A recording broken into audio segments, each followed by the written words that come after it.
Scheherazade. In this chapter, we shall read how a prince got his true love. Once upon a time, a king lived on the island of Khaledan. His subjects loved him so much, and his enemies also respected him. His life was not always happy. After years of marriage, he had no children. However, at long last, one splendid spring morning, a handsome baby boy was born, and his delighted parents called him Omar. This means shining light. The years went by, and Omar grew into a fine looking youth, brave, intelligent, and kind hearted. On his 18th birthday, the king sent for his son. Omar, now that you have come of age, you must find a wife. Choose one of the wife princes you have met and whose only dream is of marrying you. Father, said Omar respectfully, I have no intention of getting married. I am still young. Omar, you must stop wasting time. You are a grown man now, and I want to see your hairs. I'm sorry, father, I can't do that just yet. I'm not in love, and so I can't get married. The king shouted for the guards and ordered them to shut the prince in an old castle in the forest.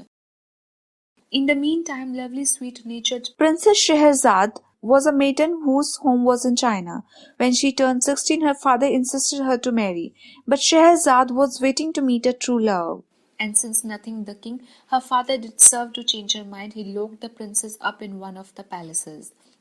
Meantime, Omar spent lonely sad days in the castle where he was held prisoner. However, two invisible genies, Abu and Dabi, were amusing themselves, unknown to the prince, by secretly watching his movements. One day, Abu said to his friend, Omar is the most handsome person in the whole world.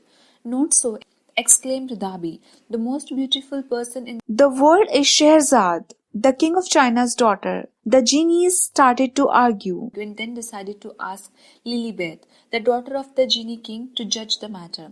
Lilibet's advice was this: go to China, cast a sleeping spell over the princess, and bring her to Omar's castle. When you see them together, then you will soon see who is more beautiful. That very night, Abu and Dabi flew all the way to China. The two genies sent the princess to sleep and carried her to Omar's castle. Not long afterwards, Scheherazade opened her eyes, and when she saw Omar at her side, her heart began to thump. This was the man she would like to marry. So she took off one of her rings and slipped it onto his finger as a token of love. Then she went back to sleep. On awakening a little later, Omar set eyes on Scheherazade and was overwhelmed by her beauty. If this girl is as kind as she is beautiful, she would make a wonderful wife, said Omar to himself as he gazed at her in amazement. Then he took off a ruby ring and slipped it onto the prince's finger, and he fell asleep. Abu and Dabi crept out from behind the curtain, wide-eyed. They have fallen in love, said Dabi. What are we to do now? Take Scheherazade home again. But if they have really fallen in love, they will move heaven and earth to meet again. When Omar awoke, he did not find the girl there and asked the guard, but all in vain. The king told Omar, my lad, you are losing your head over a girl you dreamed about. No, she was not a dream, the prince insisted. This is the ring she left me.